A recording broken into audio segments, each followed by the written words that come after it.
So, hello dear students. Yesterday we have finished our lecture here. The distance between these 2 points, is of 34 angstrom in the DNA, and within these 34 angstrom there are total 10 base pairs. किती base pair येतात total अशा GC, AT, GC अशा ह्या एक जोडी, दोन जोडी अशा 10 जोड्या येतात. And A DNA complete its one coil. समजा हा DNA इथून सुरू झाला, it complete its one coil at this point. म्हणजे बघा इथून सुरू झाला आणि त्यानं कम्प्लीट कॉईल कुठे केली, इथं. मग त्याच्या from the starting point two the end point it complete its one circle. त्यानं 360 डिग्रीचं एक सर्कल पूर्ण करतं. आणि ह्या 360 डिग्री सर्कल पूर्ण करण्यासाठी त्याला किती बेस पेअर लागतात, 10 बेस पेअर. आणि ह्या 10 बेस पेअर साठी टोटल अंतर हे किती आहे, 34 अँगस्ट्रॉमचं आहे. And within these 2 base pair, ह्या 2 बेस पेअर मधलं अंतर किती आहे, 3.4 अँगस्ट्रॉम आहे. तर हा मायनर ग्रूव, मेजर ग्रूव हे आपण पाहिले. This diameter, the DNAs diameter, जो त्याचा गोल असतो तो किती आहे, 20 अँगस्ट्रॉमचा आहे. This model was proposed by Watson and Crick in 1953 and for that he got Nobel prize. इथपर्यंत आपण काल आलेलो होतो. This DNA is a hereditary material. It transfers character from one generation to next generation. This is the main function of the DNA. And another function, it is helpful for the development and reproduction also. DNA आणखीन कशासाठी गरजेचं आहे, development आणि reproduction करण्यासाठी सुद्धा कुणाचं काम आहे, डीएनएचंच काम आहे लेकरांनो. कारण डीएनए हा कुठं आहे, न्यूक्लियसमध्ये आहे. Nucleus it is related with chromosome. क्रोमोझोमवर तो बसलेला आहे. आणि chromosomes from parents are transferred to the offspring.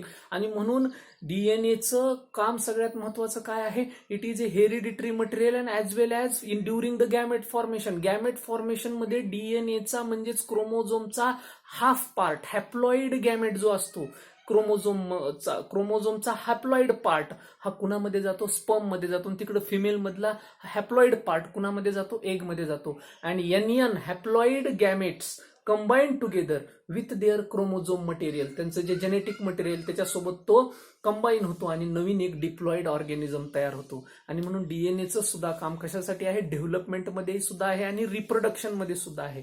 म्हणून DNA even it helpful for the division of cell. सेलचं डिव्हिजन सुद्धा कुणामुळे होतं, क्रोमोझोमचं डिव्हिजन होतं. क्रोमोझोमचं होतं म्हणजेच कुणाचं होतं, डीएनएचं डिव्हिजन. प्रत्येक सेलमध्ये डीएनए जातो.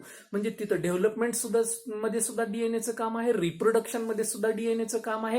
ॲज वेल ॲज हेरिडिटरी, एका जनरेशनचे कॅरेक्टर दुसऱ्या जनरेशन मध्ये ट्रान्सफर करण्यासाठी सुद्धा कुणाचं काम आहे, डीएनएचं काम आहे.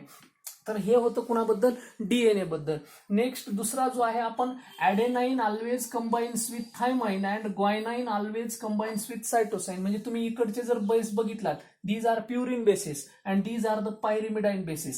Purine bases always combine with pyrimidine bases. लक्षात ठेवा, प्युरिनची जोडी पायरिमिडाइन बरोबर लागते, प्युरिनची प्युरिन बरोबर कधीच लागत नाहीत. And according to the Chargaff's rule, Chargaff's rule जो आहे, चार्गॉप्स रूल असा सांगतो की purine plus pyrimidine, the ratio of purine divided by pyrimidine, ratio of purine and pyrimidine, हा ratio of purine and pyrimidine is always 1.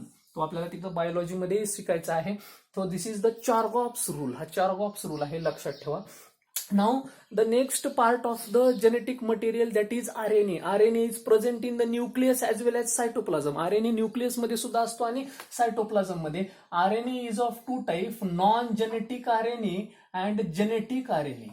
Non genetic RNA and genetic RNA. आता non genetic RNA म्हणजे कोणते कोणते, there are 3 types of non genetic, जे की आपल्या इथं सिलेबसला आहेत. एक आहे mRNA, the second one is rRNA and third one is tRNA. These are the non genetic, म्हणजे हे जेनेटिक मटेरियल म्हणून काम करत नाही. These are not acting as genetic material. हे कुणाचं अनुवंशिकता ठरवत नाहीत. म्हणून ते कोणते आरएनए आहेत, नॉन जेनेटिक. आणि काही आरएनए आहेत जे कुठल्या तरी सम प्रोकॅरियोटिक सेलमध्ये, म्हणजेच व्हायरसेसमध्ये, बॅक्टेरियामध्ये ते जेनेटिक मटेरियल म्हणून सुद्धा काम करतात. प्रत्येक ऑर्गॅनिझम मध्ये डीएनए जेनेटिक मटेरियल नाही. काही ऑर्गॅनिझम मध्ये आरएनए सुद्धा जेनेटिक मटेरियल आहे. आणि म्हणून काही व्हायरसेस, बॅक्टेरियामध्ये RNA is acting as genetic material, कारण त्यांच्या डीएनए नाहीच. आणि मग RNA जेनेटिक मटेरियल म्हणून काम करायला आहे आणि म्हणून तशा ऑर्गॅनिझम मधल्या व्हायरसेस बॅक्टेरिया ऑर्गॅनिझम मधल्या RNAला कसलं RNA म्हणायचं genetic RNA. That is not the part of our chemistry syllabus, पण तुमच्या माहितीसाठी सांगेन. पण नॉन जेनेटिक RNAचं थोडक्यात इंट्रोडक्शन मी इथं देणार आहे. आपल्याला तिकडे बायोलॉजीमध्ये तर डिटेलमध्ये बघायचं आहे. So there are 3 types of RNA. Ribonucleic acid. Sugar कोणती आहे? रायबोज शुगर आहे. नायट्रोजन बेस आहे, फॉस्फेट ग्रुप आहे. इथं सुद्धा पॉलिन्यूक्लियोटाइड स्ट्रँडच तयार होणार आहे. फक्त शुगरमध्ये कोणती आहे? पेंटोज शुगर जी आहे ती कोणती आहे? रायबोज. इकडची डीएनएची कोणती होती? डीऑक्सी रायबोज. तर आता हे RNA मध्ये 3 टाइपचं. पहिला आहे mRNA. Here this mRNA is straight RNA. हा कसा RNA असतो? लाईक दिस, असा स्ट्रेट RNA असतो. And on the mRNA there is the group of triplet codon. ह्या mRNA वर काय असतात? असे तीन पॉलिन्यूक्लियोटाइड. हा एक पॉलिन्यूक्लियोटाइड, दुसरा न्यूक्लियोटाइड, तिसरा न्यूक्लियोटाइड, असे तीन न्यूक्लियोटाइडचे ग्रुप तयार होतात. And these 3 nucleotides are called codons. ह्यांना काय म्हणायचं? हा एक कोडॉन, हा दुसरा कोडॉन, हा तिसरा कोडॉन, कोडॉन 1, कोडॉन 2, कोडॉन 3. अशा पद्धतीने काय असतात? mRNA is a straight RNA. हा स्ट्रेट RNA असतो. mRNA means Messenger RNA. And it is straight, it runs from 5th end and it ends at 3rd end. The starting end is always having the nucleotide AUG. A for adenine, U for uracil. सांगितलं RNA मध्ये thymine नसतो, त्याच्याऐवजी कोण असतो? Uracil and guanine. Sir adenine, uracil and guanine असे 3 हे these 3 codons are called start codon. यांना कसले कोडॉन म्हणायचे? स्टार्ट कोडॉन म्हणायचे. और इनिशिएशन कोडॉन, कारण ते सुरुवातीलाच असतात. AUG. अलग लक्षामध्ये. दिस इज द इनिशिएशन कोडॉन. आणि जो एंड कोडॉन असतो, जो शेवटला असतो, it is called end codon. It is called end codon, or it is also called stop codon, or it is also called nonsense codon. कसला codon म्हणायचा? Nonsense. कारण हा कोडॉन जो असतो UAA, UAG ह्या टाईपचा जो कोडॉन आहे, UAC, हे जो कोडॉन आहे, तर हा कोडॉन कुठल्याच अमायनो ऍसिडला जोडलेला नसतो आणि कुठल्याच अमायनो ऍसिडला तो कनेक्ट झालेला नसतो. म्हणजे त्याला कुठलाच सेन्स नाही. It does not give any information. कारण ह्या कोडॉनमध्येच काय साठलेली असते? जेनेटिक इन्फॉर्मेशन तुमची साठवलेली असते आणि हीच ट्रान्सफर केली जाते. डीएनए मधली इन्फॉर्मेशन इकडं RNA कडं कशामध्ये? कोडॉनमध्ये साठवलेली असते. And this therefore these are the sense codon. हे सगळे सेन्स कोडॉन असतात. पण हा जो शेवटचा असतो, हा कसला असतो? नॉनसेन्स कोडॉन असतो. It does not give any idea about the information. It does not attach to the any type of amino acid. Therefore it is non. त्याला कुठलाच सेन्स नाही, म्हणजे त्याला काही माहितीच देत नाही. म्हणून हा शेवट करतो म्हणून स्टॉप कोडॉन किंवा एंड कोडॉन. तर 3rd एंड. तर अशा पद्धतीने हा mRNA असतो. अँड दिस mRNA याचं जर मेन फंक्शन जर बघायचं झालं, it transfer or carries message. It carries message from DNA. बघा, डीएनए कडूनचा मेसेज टू द रायबोझोम्स. कुणाकडे पाठवत असतो? तो रायबोज. बघा, महत्वाचं कार्य mRNAचं काम काय आहे? Transfer of message. Carries message from DNA to ribosome. This is the function of mRNA. And it total RNA जेवढे एखाद्या सेलमध्ये RNA असतात, मग ते न्यूक्लियसमध्ये असतील अथवा सायटोप्लाझम मध्ये, टोटल RNAच्या 3 ते 5%, 3 to 5% हा कोणता RNA असतो? mRNA असतो. The percentage of mRNA is 3 to 5% of total RNA. And its molecular weight is near about 5 lakh. हे mRNAचं मॉलिक्युलर वेट किती असतं? 5 lakh युनिट. जवळपास 5 लाख युनिट एवढं ह्याचं काय असतं? मॉलिक्युलर वेट असतं. The second RNA is rRNA. It is also called ribosomal RNA. कसला RNA म्हणायचं? Ribosomal RNA. Messenger RNA, ribosomal RNA.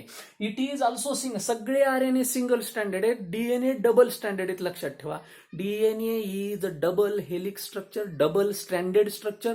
RNA is single standard structure. Differentiating पॉईंटसाठी हा सुद्धा एक महत्वाचा पॉईंट होऊ शकतो.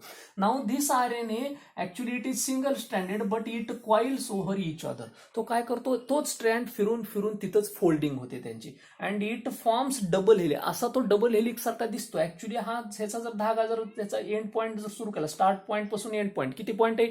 एकच स्टार्ट पॉईंट आहे आणि एकच एंड पॉईंट आहे. म्हणजे हा सिंगल स्टँड आहे, एकच धागा आहे आणि तो कॉइलिंग झालेली आहे. कॉइलिंग कशामुळे होते? परत because of the base pairing A and U, G and C, परत ह्यांच्यात अशी बेस पेअरिंग होते. फक्त इथं टी घ्यायचं नाही, लक्षात ठेवा. आरएनए मध्ये uracil is thymine is replaced by uracil. इथं युरॅसिल आहे आरएनए मध्ये.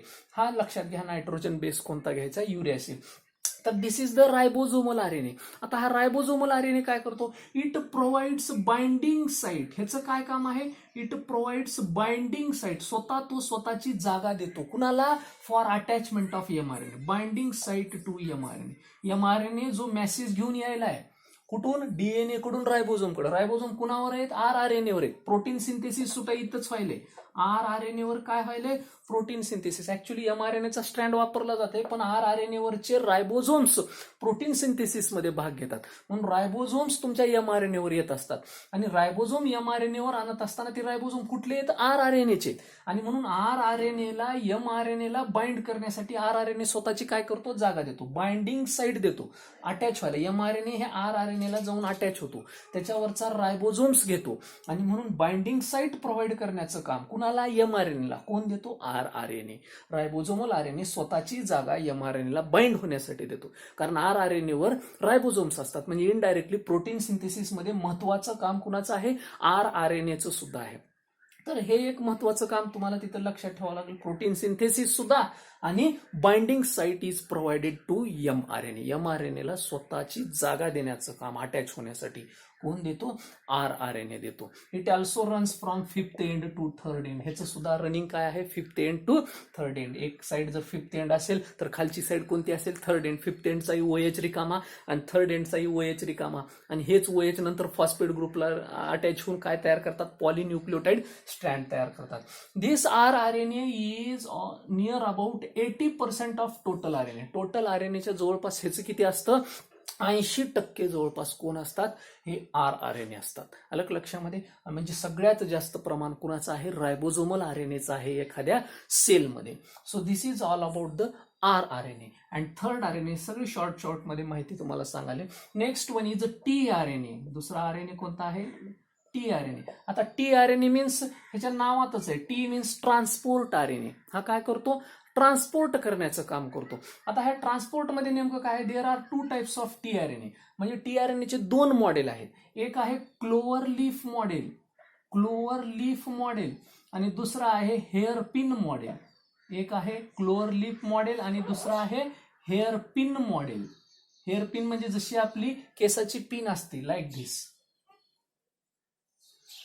हे बघा, अशा टाईपची हेअर पिन आपण केसामध्ये कशी खोतो ती हेअर पिन मॉडेल. त्याच्यावर सुद्धा असे कोडॉन्स असतात 3. इकडे जी कोडॉन असतो, हे फिफ्थ एंड असतं, हे थर्ड एंड असतं. हे फिफ्थ एंड, हे थर्ड एंड, इथं फिफ्थ एंड. आणि here it is the site for attachment of anticodon. इथं काय अटॅच होत असतात? हे अँटीकोडॉन असतात. इथं येऊन तुमचा अमायनो ऍसिडवरचे कोडॉन तुमचे तिथं अटॅच होत असतात. तर हा हेअर पिन मॉडेल. इथं सुद्धा परत त्यांच्यामध्ये काय झालेली असते? AUGC अशा टाईपची बेस पेअरिंग झालेली असते. हा हेअर पिन मॉडेल. आणि दुसरा असतो clover leaf model. In the clover leaf model generally what is there? Clover leaf म्हणजे लवंगच्या पानासारखं. लवंगचं पान या टाईपचं असतं बघा, या टाईप. हे बघा, हे असे लूप असतात त्याच्यामध्ये, लाईक दिस, या टाईप. हे बघा.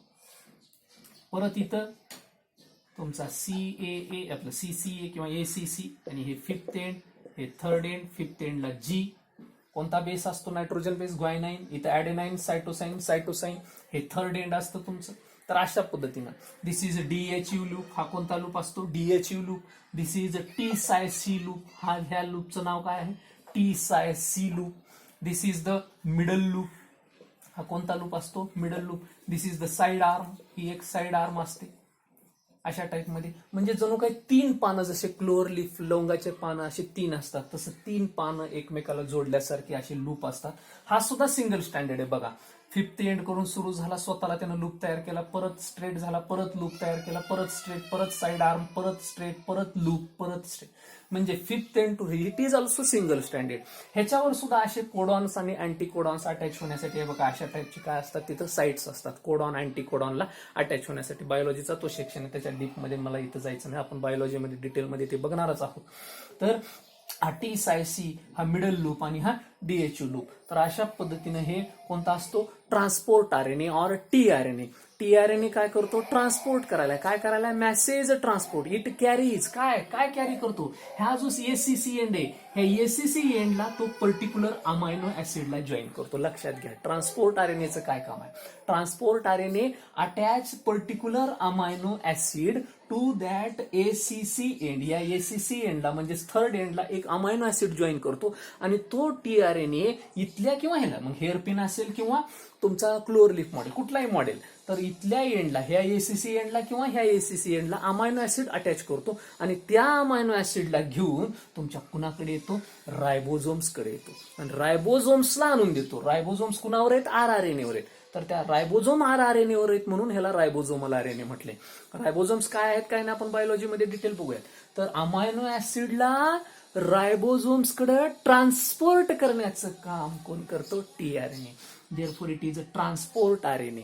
And transport RNA near about 10 to 20% of total RNA. हा बाकीच्या सगळ्या आरएनएच्या, टोटल आरएनएच्या किती टक्के असतो, 10 ते 20%. हा 80%, हा जवळपास 3 ते 5%.